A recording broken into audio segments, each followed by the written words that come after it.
Ya, Bismillahirrahmanirrahim. Assalamualaikum warahmatullahi wabarakatuh.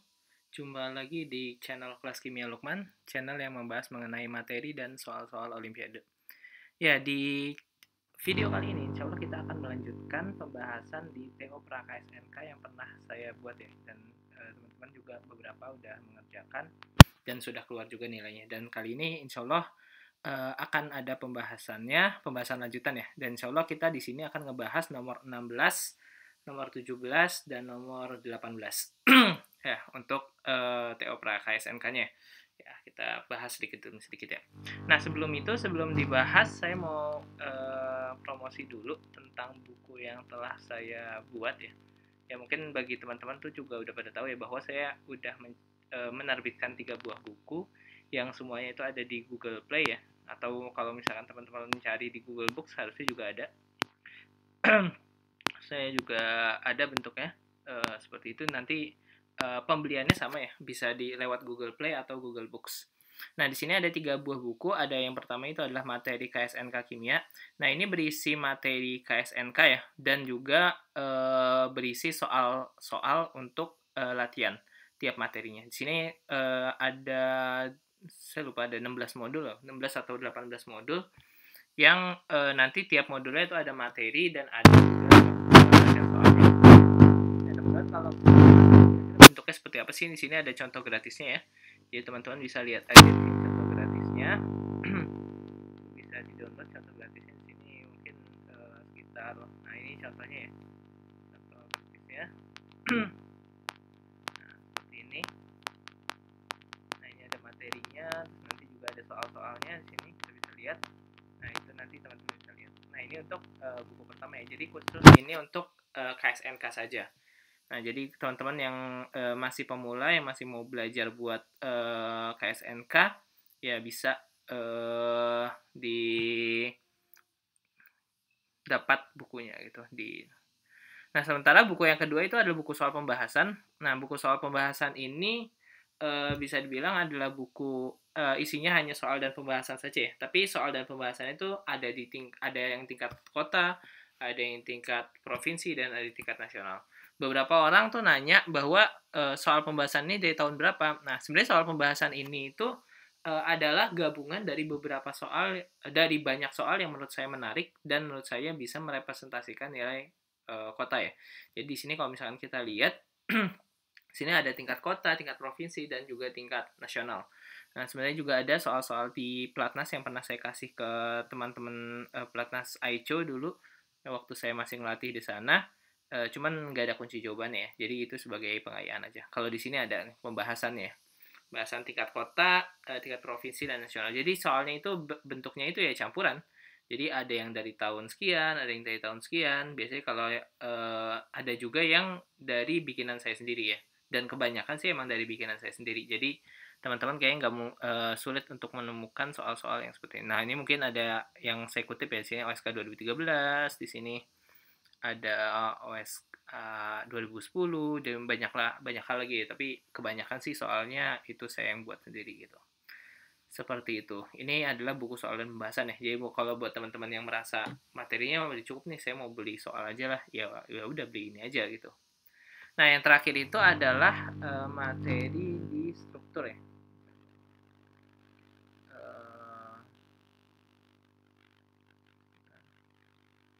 Materi struktur.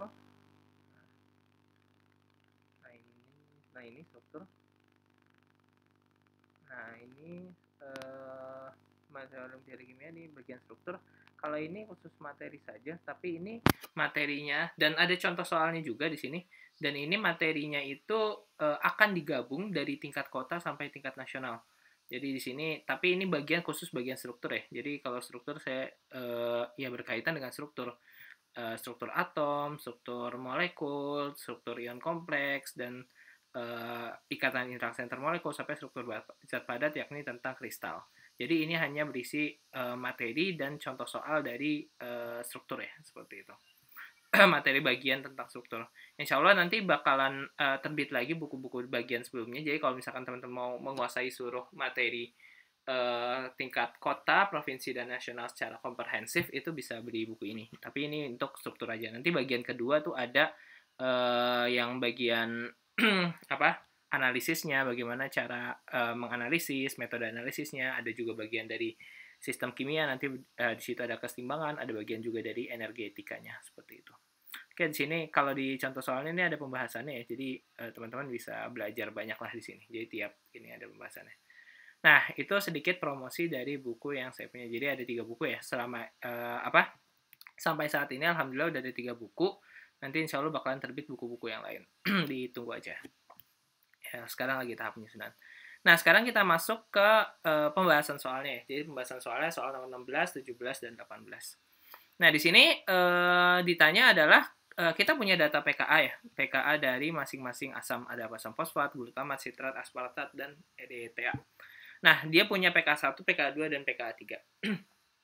Nah, di sini kita ditanya kurva titrasi dari asam fosfat itu yang mana? Apakah yang A, yang B, yang C, yang D, atau yang E? Nah, bagaimana cara kita mengetahui kurva titrasi? Pertama, ya di sini dikasih tahu semua PKA-nya itu ada 3, berarti otomatis dia seharusnya dia akan memiliki 3 titik ekivalen. Jadi semua titik ekivalennya harusnya pada di titik di volume yang sama ya. Jadi kayak misalkan kita lihat di sini di volume 20 ini ada titik ekivalen ya, sebab ada garis tegaknya. Di sini di volume 10 juga ada titik ekivalen di garis tegaknya, di sini 20, berarti harusnya titik ekivalen ketiga di volume ke-30. Jadi titik ekivalennya itu di volume ketika basa sama dengan 10 ml, ketika basa sama dengan 20 ml, dan ketika basa sama dengan 30 ml. Jadi titik ekivalennya sebenarnya ada di 3 titik, yakni di 10, di 20, dan di 30.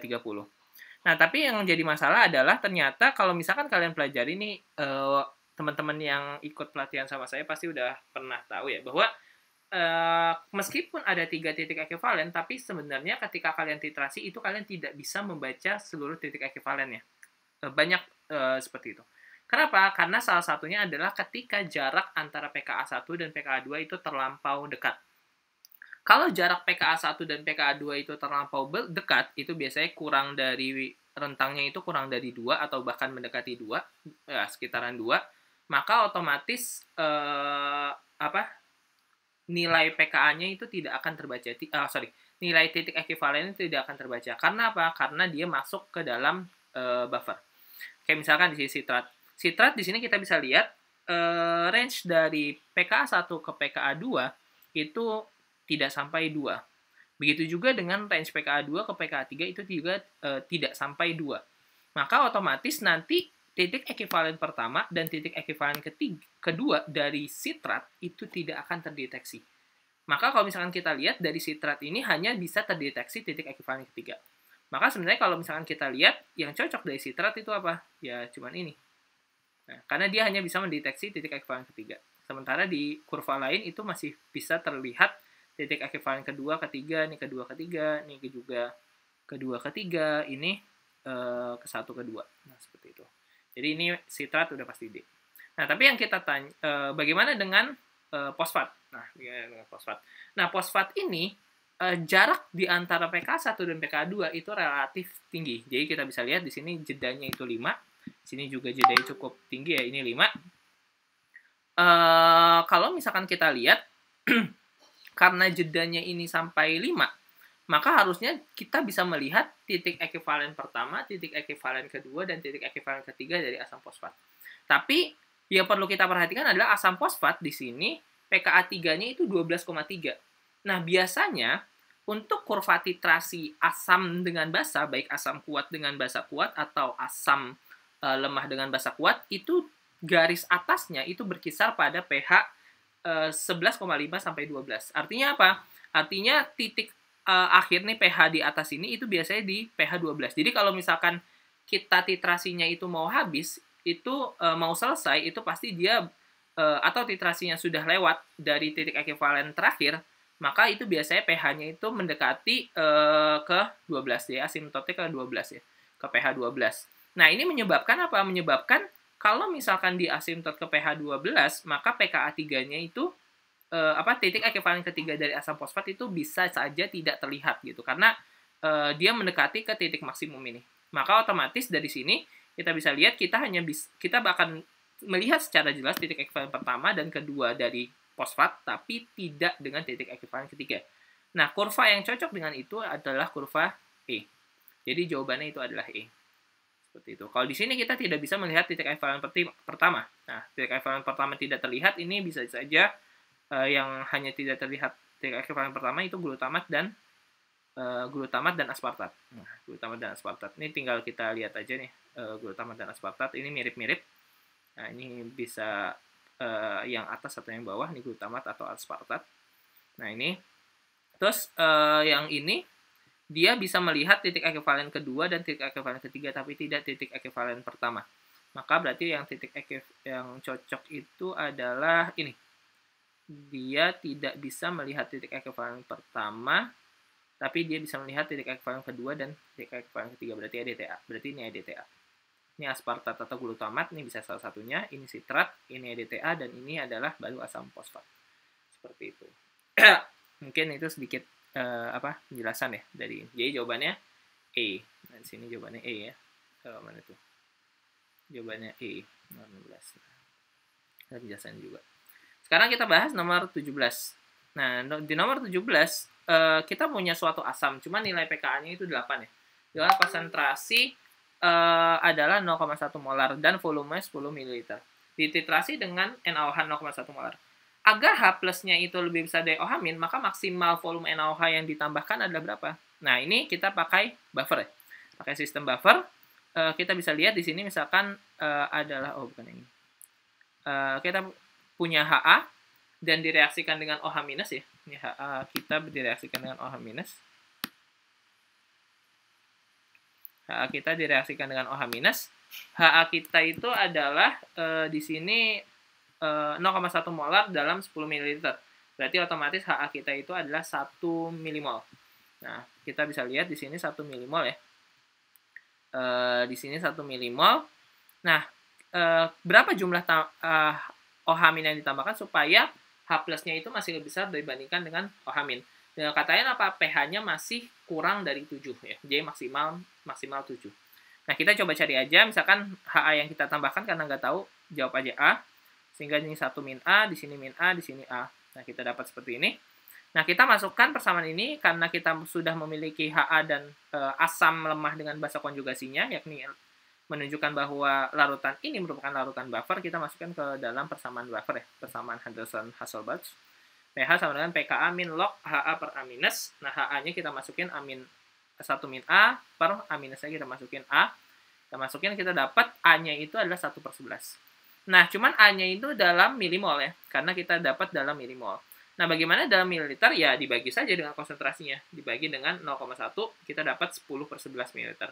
Berarti kalau volumenya di sini kita bisa dapat volumenya itu adalah 10/11 mililiter. Ini adalah volume maksimal yang basa yang bisa ditambahkan. Berarti jawabannya itu adalah 10/11 D. Nah, seperti itu ya. Jawabannya D. Nah, jadi bentuknya seperti itu ya. Jadi kita bisa pakai menggunakan persamaan buffer. Nah, sekarang nomor 18. Nah, 18 ini tentang hukum Hess ya. Di bawah ini, jika energi ionisasi H bernilai 13-12 kJ per mol, maka entalpi pelarutan ion H plus adalah, nah, artinya dari H plus gas menjadi H plus aqueous ya. Delta H-nya itu berapa? Seperti itu. Nah, dari sini kita bisa lihat, ketika dapat seperti ini, kita bikin saja hukum Hess-nya ya. Bikin saja siklus Born-Haber-nya. Jadi siklus Born-Haber itu tidak mesti harus kristal. Bisa apapun saja yang bisa merepresentasikan itu semua. Dan di sini saya coba menghimpun siklus Born-Haber-nya. Jadi kita bisa lihat H2 menjadi H+, ya. Setengah H2 menjadi H+, itu 0 ya. Karena entalpi pembentukan H+ itu ternyata 0. Nah, okay. Seperti itu. Terus kemudian di sini H2 menjadi H gas. Itu kita bisa lihat dari entalpi pembentukan H gas. Di sini entalpi pembentukan H gas itu adalah 218 kJ per mol. Berarti ini nilainya 218. Nah, energi ionisasinya tadi udah dikasih tahu adalah nilainya 1312. Nah, ini 1312. Nah, yang ditanyakan tuh yang ini. Ya, yang udah ada nilainya 1530 ya, minus 1530. Nah, gimana caranya ketika yang ditanyakan ini? Nah, ini saya kasih warna merah saja ya. Biar ini. Nah, ini di sini ketika yang ditanyakan ini, kita tahu bahwa hukum Hess itu adalah hukum yang itu ya adalah hukum yang menunjukkan bahwa entalpi itu merupakan sebuah fungsi keadaan. Maka otomatis karena fungsi keadaan, maka nilainya itu pasti sama asalkan keadaan awal dan keadaan akhirnya sama. Sehingga dari sini kita bisa lihat bahwa karena keadaan awalnya ini, keadaan akhirnya ini, berarti kita bisa simpulkan bahwa 0 sama dengan 218 ditambah 1312 ditambah X. Nah, sehingga kita tahu bahwa X-nya itu adalah minus 1530. Nah, sini ya.